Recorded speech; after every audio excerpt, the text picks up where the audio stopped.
দেহ তোমার চর্মচন পচে গলে যাবে, শিরা উপশিরা গুলো চণ্ডবিণ্ড হবে, মুন্ডু মেরুদণ্ড সবই হবে খণ্ড খণ্ড, মুন্ডু মেরুদণ্ড সবই হবে খণ্ড খণ্ড, পরে রবে মাটির উপরে মন আমার। বলুন না, কেন বান্দ দালান ঘর রে মন আমার, কেন বান্দ দালান ঘর। চলে আসবে যখন আপনার প্রাণ পাখিটা চলে যাবে, তখন আপনার এ দেহটা বারান্দার মধ্যে শোয়া দিব, কথা কন ঠিক কিনা? তখন আপনি জনপ্রিয় হয়ে যাবেন, আশপাশে যত লোক আছে পাড়াপড়শি মা বোনেরা ভাইয়েরা সবাই আপনার বাড়িতে ভিড় করবে আপনাকে দেখার জন্য। এমন এক মৃত্যু, এমন ভয়ঙ্কর যে মৃত্যু চারিদিকে আমাদের ঘুরে। যেমন আজকাল আমার নানি জান দুনিয়ার বুকের থেকে চলে গেল, আজকে কিন্তু মৃত্যু নামের একটা শব্দটি আমাকে একটি চিঠি, একটি ঘোষণা দিয়ে গেল, মানুষ মাত্রই মরণশীল, এই মানুষকে একদিন মৃত্যুবরণ করতে হবে, কথা কন ঠিক কিনা? আপনার আমার দেহ বারান্দায় হাজার হাজার মানুষ চলে আসবে আপনাকে আমাকে দেখার জন্য। মসজিদের ওই পালকি, কথা কন ঠিক কিনা? মসজিদের ওই পালকি তৈরি হবে আপনাকে আমাকে বহন করার জন্য, চারিদিকে মানুষ ছুটে আসবে আপনাকে আমাকে দেখার জন্য। মানুষ আইব রে একই নজর দেখিতে, মানুষ কন্যা আইব রে, মানুষ আইব রে একই নজর দেখিতে, মানুষ আইব রে। ওরে দেহ কাছার অচিন পাখি, দেহ কাছার অচিন পাখি, ওই রাজ দিন যাইব রে একই নজর দেখিতে, মানুষ আইব রে। কথা আলোচনা করার জন্য ইনশাআল্লাহ আমি চেষ্টা করব এই বিষয়ে আপনাদের মাঝে আলোচনা করার জন্য। আলোচনার পাশাপাশি রাসূলের শান, ওলি আল্লাহর শান, আল্লাহর জিকির করব, তাতে আপনাদের কোনো সমস্যা আছে? আলহামদুলিল্লাহ। আমার রাজীব ভাই যে বিষয়টা আমাকে দিয়েছে, কবর হাসর, মা বাবার আলোচনা। দুঃখের বিষয় হচ্ছে আপনাদের মাহফিলে আসার আগে আমার সম্পর্কে আত্মীয় নানি দুনিয়া জমিন ত্যাগ করছে, বলে ইন্না লিল্লাহি ওয়া ইন্না ইলাইহি রাজিউন। ওনার জানাজার নামাজ শেষ করে আপনাদের এখানে আসলাম, আলহামদুলিল্লাহ আল্লাহ আমাকে আনাইছে। এখন আপনাদের মসজিদের ইমাম সাহেব আমাকে সেই মৃত্যু বিষয় নিয়ে আলোচনা দিয়েছে, আশা করি আলোচনাটা ইনশাল্লাহ ভালো হবে আপনারা যদি আমাদের পাশে থাকেন। আমরা দুনিয়াতে কে কখন কোন জায়গায় মৃত্যুবরণ করব, কে কখন কোন জায়গায় দুনিয়ার মায়া ছেড়ে অন্ধকার কবরে মহান রব্বুল আলামিনের ডাকে সাড়া দিয়ে চলে যাব, কেউ জানে না। একমাত্র জানে কে? একমাত্র জানে কে? আল্লাহ। ঠিক আছে, তারই ধারাবাহিকতায় আলোচনার আমি ভিতরে ঢুকে যাচ্ছি। ভাইয়েরা, আমার বন্ধুরা, যুবক ভাইয়েরা, হযরত সুলাইমান আলাইহিস সালাম গোটা দুনিয়ার বাদশাহী ছিলেন। হযরত সুলাইমান আলাইহিস সালাম তিনি এমন এক বাদশা ছিলেন যিনি কিনা বাতাসের উপর বাদশাহী করছেন, রাজত্ব করতেন। হযরত সুলাইমান আলাইহিস সালাম এমন একজন বাদশা ছিলেন যিনি নাকি জিনদেরকে হুকুম করতেন, জিনের উপর বাদশাহী করতেন। সমস্ত কুল কায়নাতের বাদশাহী ছিলেন হযরত সুলাইমান আলাইহিস সালাম। একজন হযরত সুলাইমান আলাইহিস সালাম তার নিজ দরবারে একত্রিত হয়ে দরবারি করলেন। হঠাৎ করে হযরত আজরাইল আলাইহিস সালাম হযরত সুলাইমান আলাইহিস সালামের রাজ দরবারে সে হাজির হয়ে গেলেন। বললেন সুবহানাল্লাহ। হযরত আজরাইল আলাইহিস সালাম সুলাইমান আলাইহিস সালামের দরবারে যখন রাজ দরবারে হাজির হয়ে গেলেন, তখন দেখলেন একটি যুবক, যুবকটির দিকে আজরাইল আলাইহিস সালাম এমন পুকুর তীক্ষ্ণভাবে তাকিয়ে রইলেন। যুবকের দিকে এমন এক ভয়ানক ভাবে তাকাইলেন। খুবই আশ্চর্য হয়ে গেলেন। হযরতে সুলাইমান আলাইহিস সালামের দরবারে এক যুবক বসা ছিল। যখন হযরতে আজরাইল আলাইহিস সালাম সুলাইমান আলাইহিস সালামের রাজ দরবারে এসে উপস্থিত হলেন, ওই যুবকের দিকে তখন তাকালেন ভয়ঙ্কর সুরতে। তখন হযরত আজরাইল আলাইহিস সালাম চিন্তা করতে লাগলেন, আমার আল্লাহর লীলা খেলা কত ভয়ঙ্কর, আমার আল্লাহ কত বড় মহান। এটা এই জন্য তিনি চিন্তা করলেন, এই বাদশার দরবারে যে যুবকটা ছিল, অল্প কিছুক্ষণের পর আমার আল্লাহর রেজিস্ট্রেশনের খাতার মধ্যে তার মৃত্যু নামকটা লেখা হয়ে গেছে। ওই রাজ দরবারে যে যুবকটা ছিল, ওই যুবকের মৃত্যু ঘোষণা হয়ে গেছে। আজরাইল আলাইহিস সালাম আসছে জান কবজ করার জন্য, কিন্তু আজরাইল আলাইহিস সালাম তো রাজ দরবারে আছে ফিলিস্তিনে। ওই যুবকের মৃত্যু হবে হিন্দে। কোথায়? হিন্দে মানে হিন্দুস্তানে। তখন অবাক হয়ে গেলেন।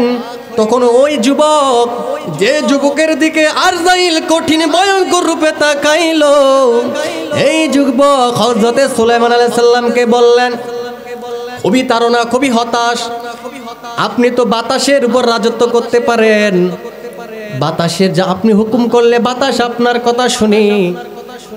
তখন ওই যুবক বলল, আমাকে আপনি অতি তাড়াতাড়ি হিন্দুস্তানে পাঠিয়ে দেন। হিন্দুস্তান মানে হিন্দুস্তান, হিন্দু মানে হিন্দুস্তান মানে কোনো ধর্ম নয়।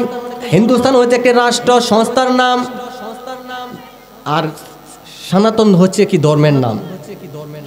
তখন ওই যুবক বলল, আপনি তো বাতাসের উপর হুকুম জারি করতে পারেন, আমার অবুঝ মন তছনছ নছনছ করতেছে, ভাল লাগতেছে না, হতাশ, আমাকে অতি দ্রুত ওই বাতাসের মাধ্যমে হিন্দুস্তানে পাঠাইয়া দেন। এই কথা শোনার পর, এই যুবকের কথা শোনার পর হযরতে সুলাইমান আলাইহিস সালাম বাতাসের হুকুমের মাধ্যমে ওই যুবককে হিন্দুস্তানে পাঠাইয়া দিলেন। তখন সাথে সাথে আজরাইল হিন্দুস্তানে চলে গেল। হিন্দুস্তানে গিয়ে ওই যুবকের জান কবজ করলো। ওই যুবকের জান কবজ করার পর সাথে সাথে আবার হযরতে সুলাইমান আলাইহিস সালামের রাজ দরবারে এসে হাজির হলেন। তখন হযরতে সুলাইমান আলাইহিস সালাম বললেন, হে আজরাইল, তুমি প্রথম যখন আমার রাজ দরবারে এসেছিলাম, তখন দেখলাম আমার পাশে একটি যুবক বসা ছিল, তার দিকে তীক্ষ্ণ নজরে খুব ভয়ঙ্কর শুরুতে তাকাইছিল। কারণ কি? গভীর মনোযোগ, আলোচনাটা মনোযোগ সহকারে শুনবেন, আমি কি বুঝাতে চাচ্ছি। হযরতে সুলাইমান আলাইহিস সালাম আজরাইলকে জিজ্ঞাসা করলেন, ওই যুবকের উপর কেন তুমি এত ক্ষিপ্ত হয়ে তাকাইলা, অবাক দৃষ্টিতে তাকাইলা? তখন হযরত আজরাইল আলাইহিস সালাম বললেন, যে যুবকের দিকে আমি তাকাইলাম, আমি তো অবাক হয়ে গেলাম। অল্প কিছুক্ষণের পর তার জান কবজ আমি করব হিন্দুস্তান থেকে, কিন্তু সে এখনো বসে আছে ফিলিস্তিনে। আমি তো অবাক হয়ে গেছি আমার আল্লাহর লীলা খেলা দেখে। আমি আজরাইলের তো জানা ছিল না এই যুবক ফিলিস্তিনে বসা থাকবে। আমার কাছে তো ডায়েরি আছে তার মৃত্যু হবে ফিলিস্তিনে, তবে কেন, কিভাবে এই যুবক এখনো বসে আছে? কোথায়? ফিলিস্তিনে। হযরত সুলাইমান আলাইহিস সালামের রাজ দরবারে বসে আছে। আমি তো দেখে অবাক, কিন্তু আমি তো জানি না আমার মাওলার লীলা খেলা, কার মৃত্যু আমার মাওলা কোথায় রেখেছেন। এই তো বলেছে কখন কার মৃত্যু আসে যায় জানি না। হঠাৎ করে আজকে আমার নারী জান দুনিয়ার মায়াতের অন্ধকার কবরে এমনও একটা দিন সময় আসতে পারে বাবা, এই দুনিয়ার রং তামাশা মায়া মোহাম্মদ সব ছেড়ে অন্ধকার কবরে আপনি আমি বাসিন্দা হতে পারবো কিনা। মৃত্যু এমন এক জিনিস, যখন আসবে আপনার আমার দ্বার প্রান্তরে, আপনাকে আমাকে চিঠি দিয়ে আসবে না, আপনাকে আমাকে হুঁশিয়ারি করে আসবে না। মৃত্যু এমন এক জিনিস, মৃত্যু যখন আসে হঠাৎ করে চলে আসে। মৃত্যু বলে আমি সেই মৃত্যু, যেই মৃত্যু কিনা আদরের সন্তান থেকে দূরে সরে নেই। আমি সেই মৃত্যু, যেই মৃত্যু কিনা আদরের সন্তান থেকে মা বাবাকে দূরে সরে দেয়। আমি সেই মৃত্যু, কলিজার বন্ধু, কলিজার বন্ধু, জানের জান, প্রাণের প্রাণ, বন্ধু থেকে বন্ধুকে দূরে টেনে নেই। আমি সেমন মৃত্যু, আদরের বোন, আদরের বোন, কলিজার বোন, বোন থেকে ভাইকে দূরে টেনে নেই। আমি এমন এক মৃত্যু, যে কিনা প্রাণ প্রিয় স্ত্রী, স্ত্রী থেকে স্বামীকে আমি দূর করে দেই। আমি তেমন এক মৃত্যু, যেই মৃত্যু কিনা সুখের সংসার তছনছ করে দেয়। কথা কন ঠিক কিনা? আমি তেমন এক মৃত্যু, মৃত্যুর মাধ্যমে এমন একটি ঘরে আবদ্ধ করে দেই 3.5 হাত মাটির ঘর। কথা কন ঠিক কিনা? দেহ তোমার চর্মছন পচে গলে যাবে, শিরা উপশিরা গুলি চূর্ণ বিন্ন হবে। বন্ধু বান্ধব যত, মাতা পিতা রবে শত, সকলই হবে তোমার পরে। মন আমার কেন বান্দ দালান ঘর, এ মন আমার কেন বান্দ দালান ঘর। আমার সাথে সাথে বলুন না। একদিন মাটির ভিতরে হবে ঘর, রে মন আমার কেন বান্দ দালান ঘর, রে মন আমার কেন বান্দ দালান ঘর। দেহ তোমার চর্মছন পচে গলে যাবে, শিরা উপশিরা গুলো চণ্ডবিণ্ড হবে। মুন্ডু মেরু দণ্ড সবই হবে খণ্ড খণ্ড, মুন্ডু মেরু দণ্ড সবই হবে খণ্ড খণ্ড। পরে রবে মাটির উপরে। মন আমার, বলুন না, কেন বান্দ দালান ঘর, রে মন আমার কেন বান্দ দালান ঘর।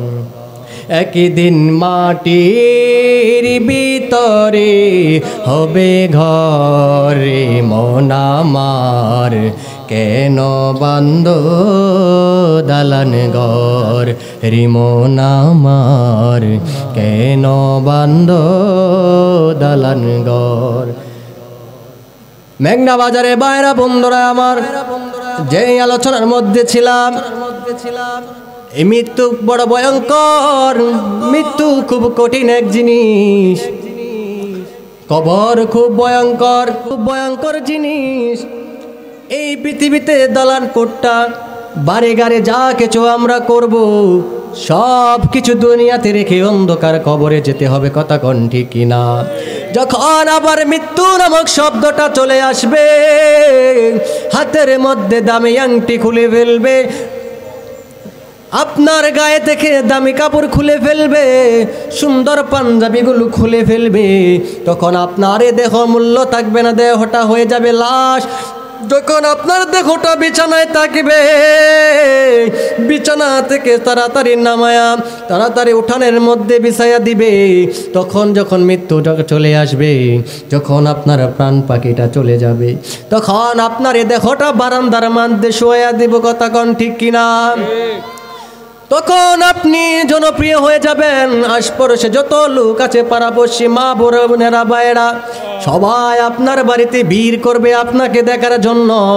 এমন এক মৃত্যু, এমন ভয়ঙ্কর, যে মৃত্যু চারিদিকে আমাদের ঘুরে। যেমন আজকাল আমার নানি জান দুনিয়ার বুকের থেকে চলে গেল, আজকে কিন্তু মৃত্যু নামের একটা শব্দটি আমাকে একটি চিঠি, একটি ঘোষণা দিয়ে গেল। মানুষ মাত্রই মরণশীল, এই মানুষকে একদিন মৃত্যুবরণ করতে হবে। কথা কোন ঠিক কিনা? আপনার আমার দেহ বারান্দায় হাজার হাজার মানুষ চলে আসবে আপনাকে আমাকে দেখার জন্য।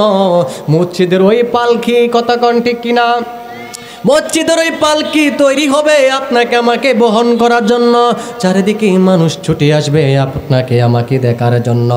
মানুষ আইব রে একই নজর দেখিতে, মানুষ কন্যা আইব রে, মানুষ আইব রে একই নজর দেখিতে, মানুষ আইব রে। ওরে দেহ কাছার অচিন পাখি, দেহ কাছার অচিন পাখি, ওই রাজদিন যাইব রে একই নজর দেখিতে, মানুষ আইব রে। কথা ঠিক কিনা? মানুষ আইব রে একই নজর দেখিতে, মানুষ আইব রে। আরে দেহ কাছার অচিন পাখি, কথা বল না। আরে দেহ কাছার অচিন পাখি, ওই রাজদিন যাইব রে একই নজর দেখিতে, মানুষ আইব রে। মায়া রে কত মায়া, কত মায়া কইরা,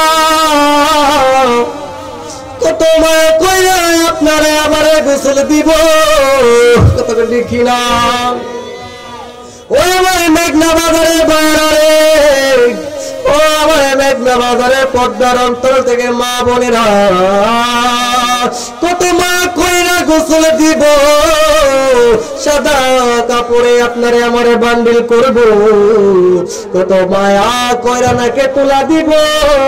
বড়ই পাতারে গরম জলে গোসল দিব। কথা কোন ঠিক কিনা? এই মৃত্যু কত ভয়ঙ্কর। আপনি দুনিয়ার যে কোনো জায়গায় থাকেন না কেন, এই মৃত্যু আপনাকে তো পাকড়াও করবে। সিন্ধুকের ভিতরে লুকায়া থাকলেও বাবা আপনাকে মৃত্যু নামে শব্দটা আপনাকে পাকড়াও করবে। বাঁচাবার পালাবার কোনো সুযোগ নাই। মৃত্যু ভয়ঙ্কর, মৃত্যু আপনাকে ধরবে, মৃত্যু আপনাকে ধরবে রে বাবা। ওই অন্ধকার কবরে একদিন আপনাকে আমাকে সবাইকে যেতে হবে। কথা কোন ঠিক কিনা? ওই কবরে যাওয়ার জন্য, ওই মৃত্যুর উপস্থিতির জন্য আমাদের কিছু কাজ আছে কিনা? দুনিয়াটা হচ্ছে একটা পরীক্ষার বাগান। আমরা যখন স্কুল কলেজ ভার্সিটিতে পড়াশোনা করি, 3 মাস পর পর একটা পরীক্ষা হয়। কথা কোন ঠিক কিনা? আবার দেখবেন বছর শেষে একটা ফাইনাল পরীক্ষা হয়। এই দুনিয়ার জমিন হচ্ছে তেমনই স্বরূপ। আমরা দুনিয়াতে আসছি পরীক্ষা দেওয়ার জন্য। এই দুনিয়ার ময়দানে আমাদের ক্লাস হচ্ছে, কি হচ্ছে? পরকালের কাজ হচ্ছে। আমরা এই দুনিয়াতে যারা ভালো পড়াশোনা করব, ভালো আমল একলাক করব, আল্লাহর দেখানো পথে চলবো, নবীর পথ অনুসরণ করব। অন্ধকার কবরে যেদিন কঠিন পরীক্ষা হবে কবরের মধ্যে, তখন আপনি আমি, যখন আপনাকে আমাকে প্রশ্ন করা হবে অন্ধকার কবরে, তখন আপনার আমার ওই 3টি প্রশ্ন সহজ হয়ে যাবে। যদি দুনিয়ার বুকে প্রিয় রাসূলের পথ দেখানো অনুসরণ করতে পারে, অনুকরণ করতে পারে, আমার আল্লাহর পথ, আমার আল্লাহ তাআলার ইবাদত বندگিতে মশগুল থাকতে পারি, তাহলে ওই মৃত্যুটা আপনার আমার জন্য খুবই সহজ। কেমন সহজ হবে? মাতৃ কোলে, মাতৃ বুকে, মায়ের বুকে যখন একটা শিশু দুধ পান করে, দুধ পান করতে করতে ঘুমিয়ে যায়, তখন এই মৃত্যু শব্দটা আপনার আমার জীবনে যদি প্রিয় রাসূলের দেখানো পথ অনুসরণ করতে পারি, আল্লাহ রাব্বুল আলামিনের ইবাদত বندگিতে মশগুল থাকতে পারে, ওলি আল্লাহর প্রেমে যদি মশগুল হয়ে থাকতে পারি, তাহলে ওই মৃত্যু নামের শব্দটা আপনার আমার জন্য সহজ হয়ে যায়। বলুন সুবহানাল্লাহ। হযরত ওসমান গনি জিন্নুরাইন, দুই নূরের অধিকারী আমার রব্বুল আলামিন হযরত ওসমান জিন্নুরাইনকে দুই নূরের অধিকারী করেছেন। আমার প্রিয় রাসূলের দুইটি কন্যা সন্তান হযরত ওসমান জিন্নুরাইন বিবাহ করেছেন। এর জন্য মহান রব্বুল আলামিন তারকে ঘোষণা করেছেন দুই নূরের অধিকারী। এবং কি দুনিয়ার বুক থেকে তিনি হচ্ছেন একজন বেহেশতের সুপারিশকারী। যে 10 জন সাহাবী এবং প্রিয় নবী দুনিয়া থেকে যারা বেহেশতের টিকিট প্রাপ্ত, তাদের মধ্যে একজন হচ্ছে হযরত ওসমান। তিনি যখন কবরের পাশ দিয়ে যেতেন, কবর দেখলে খুব ভয় পেয়ে যেতেন, কবর দেখলে খুব ভয় পেয়ে যেতেন, কবর দেখলে থরথর করে কাঁপতেন। হযরত ওসমান জিন্নুরাইন একদা এক কবরের পাশে দাঁড়ায়া থরথর করে কাঁপতেছেন। তখন সঙ্গী সাথীরা বলতেছেন, হে হযরত ওসমান জিন্নুরাইন, আপনি তো দুই নূরের অধিকারী, আপনি তো বেহেশতের সুপারিশকারী, তাহলে আপনি কেন এই কবর দেখে ভয় পেয়ে যাচ্ছেন? কবর দেখলে কেন আপনি থরথর করে কাঁপেন? তখন হযরত জিন্নুরাইন বললেন, হে সঙ্গীগণ, তোমরা শোনো, পরকালের প্রথম গাঠি হচ্ছে কবর। জানি না ওই কবরের গাঠি আমি পার হতে পারবো কিনা, ওই কবরের প্রশ্নের সওয়াল জবাব আমি দিতে পারবো কিনা। এই জন্য আমি কবর দেখলে থরথর করে কাঁপি। ও আমার মেঘনা বাজারের ভাইরা বন্ধুরা, পর্দার অন্তরের মা, হযরত ওসমান জিন্নুরাইন বেহেশতের অধিকারী হয়েও অন্ধকার কবর দেখলে ভয় পেয়ে যেতেন।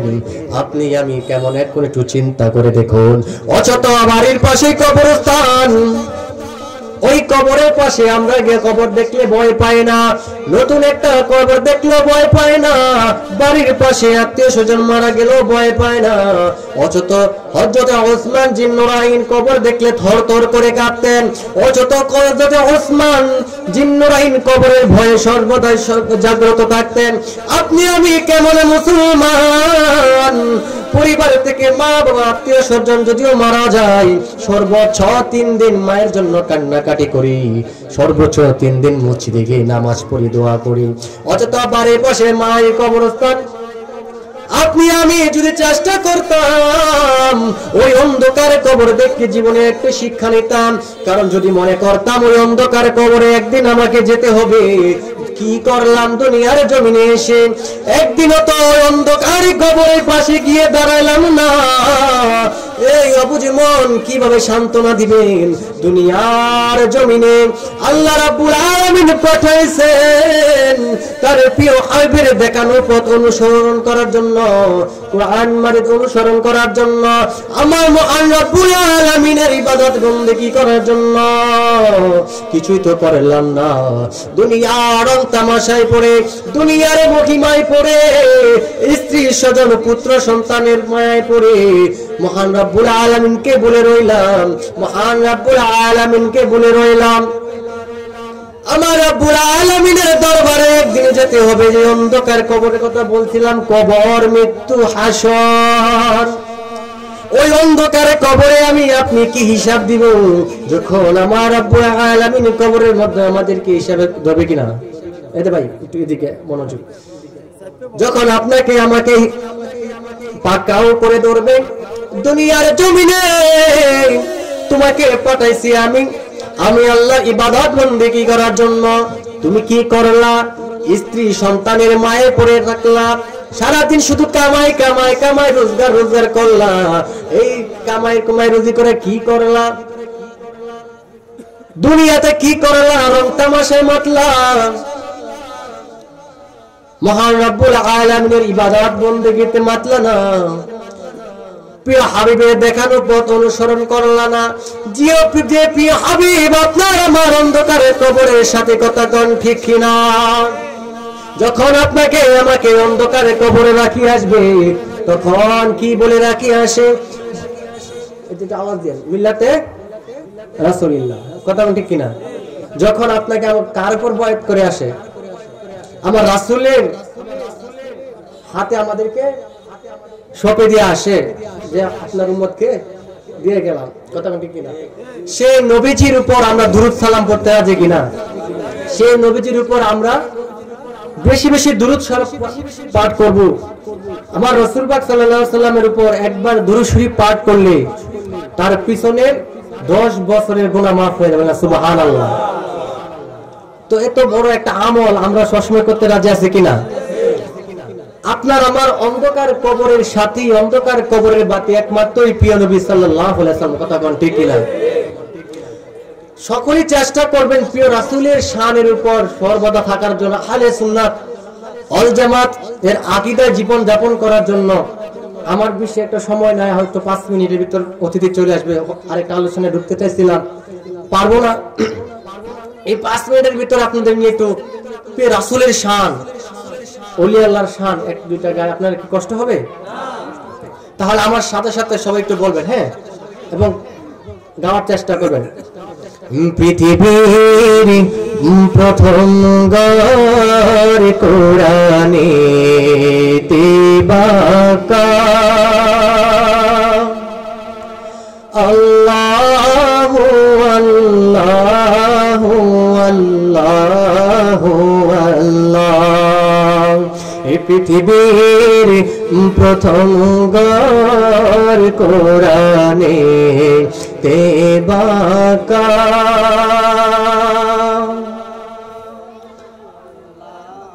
বন্ধুর নামের মিম দ্বারা বানাইলেন মক্কা।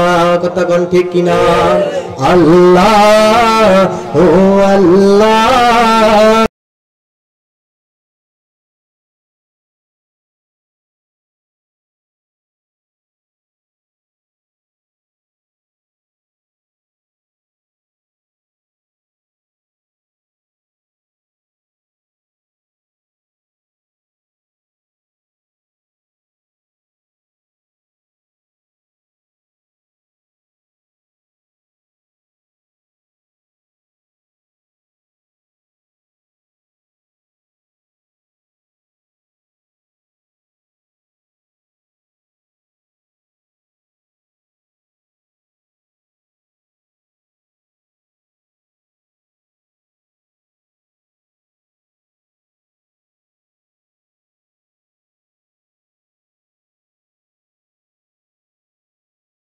আল্লাহু আল্লাহু আল্লাহু আল্লাহ।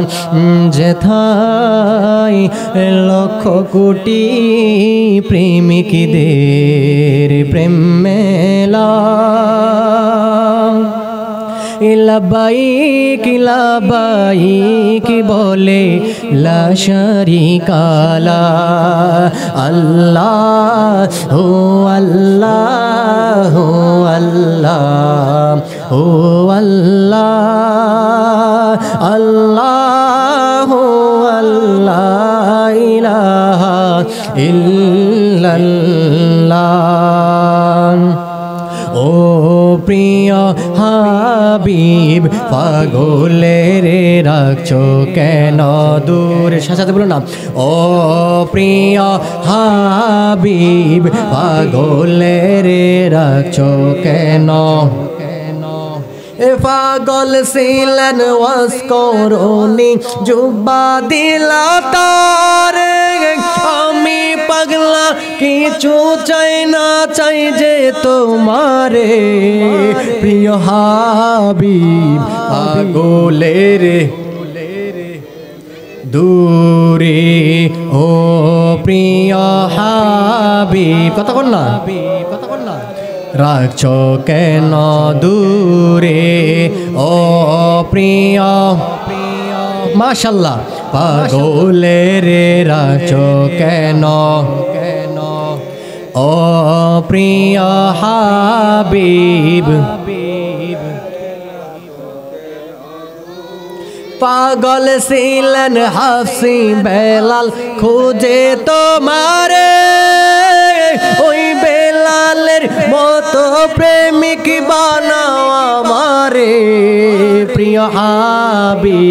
পাগলের মাশাআল্লাহ দূরে ও প্রিয় হাবিব পাগলের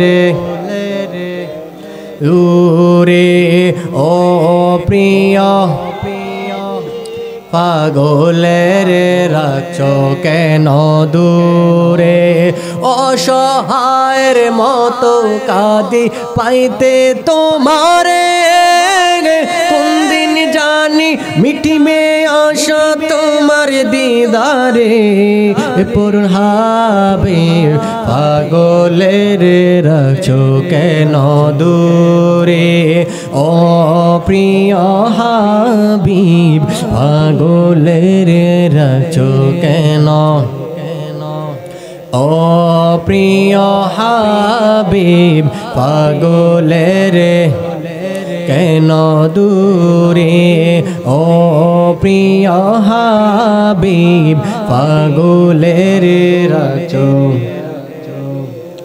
এ মনের স্বাদ মিটে না রোজা দেখে রোজা দেখি। আমার শেষ পর্যায়ে একটু প্রেমের শান আপনাদের মেঘনা বাজারের মানুষগুলো খুবই নবী প্রেমিক আমি যতটুকু জানি, সাথে সাথে আপনারা খুবই শান গাইতে জানেন। তো আজে আসেন শেষবারের মতো প্রেমের শান প্রেমের গান গেয়ে যায়। এই মনের স্বাদ মিটে না রোজা দেখে রোজা দেখে, বলো না এই মনের স্বাদ মিটে না মাশাআল্লাহ দেখে কি করে বলবো তোমায় হে নবীজি গে দু চোখে, কি করে বলবো তোমায় হে নবীজি গে দু চোখে। এই মনের স্বাদ মিটে না রোজা দেখে রোজা দেখে, এই মনের স্বাদ মিটে না রোজা দেখে রোজা দেখে। তুমি তো উম্মতের কান্ডারি নবী কামলিওয়ালা, তোমারি নূরেতে তামাম জাহান হয় উজালা, কথা কোন ঠিক কিনা। তুমি তো উম্মতের কান্ডারি নবী কামলিওয়ালা, তোমারি নূরেতে তামাম জাহান হয় উজালা। তোমাকে ভালোবেসে রব নিয়ে যাই ওই মেরাজে, কথা কোন ঠিক কিনা। তোমাকে ভালোবেসে রব নিয়ে যাই ওই মেরাজে, এই মনের স্বাদ মিটে না রোজা দেখে রোজা দেখে, কথা কোন ঠিক কিনা। এই মনের স্বাদ মিটে না